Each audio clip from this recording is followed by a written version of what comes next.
Halo teman-teman, selamat datang di channel Kebojero Otomotif. Kali ini saya mau sharing lagi ya beberapa hal atau satu hal inti lah dari mobil ini. Jadi sebelum kalian beli, kalian harus cek satu hal ini karena ini penting banget. Dan hal yang penting ini ya jarang sekali, biasanya jarang atau terlewatkan oleh user-user atau pembeli buyer yang membeli mobil itu untuk digunakan sendiri. Kalau inspektor ya saya rasa udah menyeluruh, jadi pasti ceknya ya karena dia udah paham betul step by stepnya, pasti diikutin ya. Tapi ini khususnya buat buyer atau pengguna baru yang sebelumnya mungkin pakai mobil MPV atau belum pernah pakai mobil sama sekali, atau dengan kata lain jadi mobil pertama ya. Kalian harus cek bagian ini yang paling penting sekali. Nah teman-teman, jadi bagian itu adalah bagian ban. Jadi khusus mobil yang pakai pelek ring 17 sampai 18 atau ke atas ya, kalian benar-benar harus aware tentang bagian ban teman-teman. Kenapa begitu ya?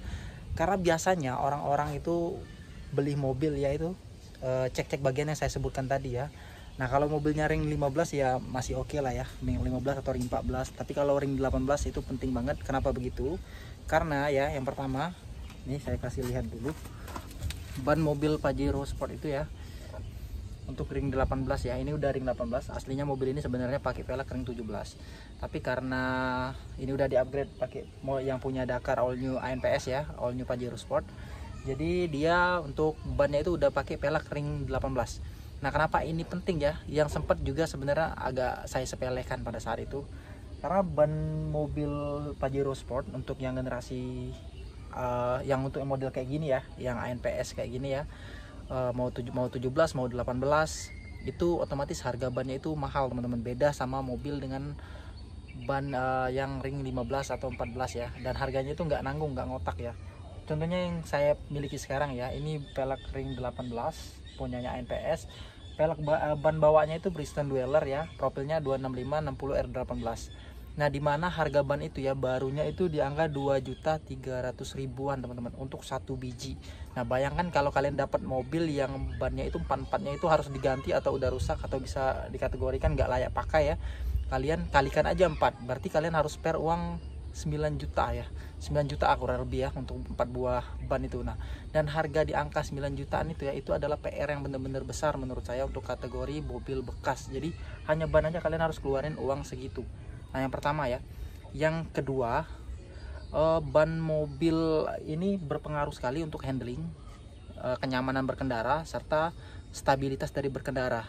Karena jika bannya itu, yang pertama ya, jika bannya itu beda-beda ya, kadang kan kita beli mobil bekas itu nggak tahu ya kalau kita nggak cek ya.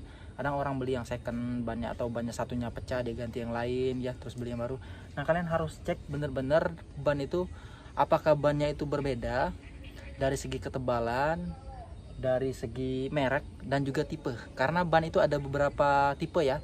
Yang pertama tipe HT, High Terrain, yang kedua All Terrain, dan yang ketiga MT. Nah jadi jangan sampai kesalahan ya, karena dari mobil ya oke lah ya kalau bannya itu sama-sama HT masih oke ya. Tapi kalau yang sebelahnya HT, yang satunya AT, terus kalian lihat juga kondisinya ya, bentuk dari ban itu seperti apa. Sebenarnya kalau gridnya masih sama, terus ketebalannya masih sama kan nggak masalah ya. Tapi kalau gridnya itu udah, maksudnya ulirnya itu beda ya, beda jauh ya.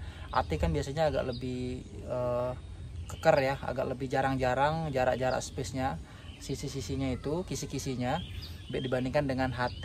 Nah itu akan berdampak pada stabilitas mobil tersebut teman-teman.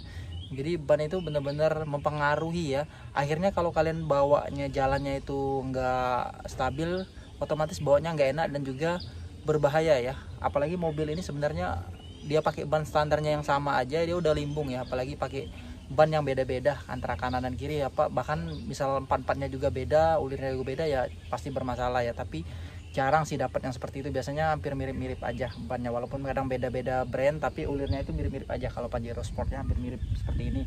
Tapi yang itu tadi ya, yang penting kalau bisa HT semua empat-empatnya, atau AT ya AT semua empat-empatnya mobilnya yang dicari. Nah itu teman-teman, kita akan langsung lanjut lagi ya di review beberapa ban ya. Di sini bannya ini merek Bridgestone Dweller ya, Bridgestone Dweller. Ininya kurang lebih 40% lah masih ya dalamannya. Nah untuk ban ini memang harganya, karena harganya lumayan mahal ya, jadi kalian harus benar-benar perhatikan. Nah ini merek Bridgestone Dweller juga ya. Nah yang pertama ya, perhatikan bannya, kondisi bannya ya, atau gridnya. Grid-gridnya ini lihat dulu apakah masih lumayan dalam ya. Untuk ukurnya itu sebenarnya ada alat pengukur, tapi kita lihat aja lah kalau masih lumayan dalam, terus juga nggak botak ya, nggak mulus licin atau sedikit habis lah, kategori grade-nya itu habis. Terus juga yang kedua, kalian lihat masa kadaluarsanya. Di sini ada yang di tanda kurungin ini ya. Ini ada masa kadaluarsanya. Di angka 2 angka akhir ini tahunnya ya. Di sini kan angka 19. Sekarang udah 2024, jadi sebenarnya ban ini udah 5 tahun. Nah, masa kadaluarsa mobil itu sebenarnya nggak tertera ya ban mobil itu di sini, tapi banyak yang bilang ya ban itu maksimal 5 tahun lah dipakai. Jadi 2019 2024 sekarang berarti udah 5 tahun teman-teman. Jadi bagusnya ini udah harus diganti ya, tapi ini masih kita pakai ya. Next lah mungkin kita akan ganti ya, karena lumayan ya harga satu bannya itu aja lumayan. Karena bagusnya itu kalau mau ganti kepalangan sekalian ganti semua empat-empatnya. Ini juga bannya udah sama lah ya, sama rata lah ya, 40% semua, dan kemungkinan bakal diganti semuanya nanti. Nah yang ke selanjutnya ya, untuk cek ban itu digetas teman-teman. Jadi digetas-getas ban ya.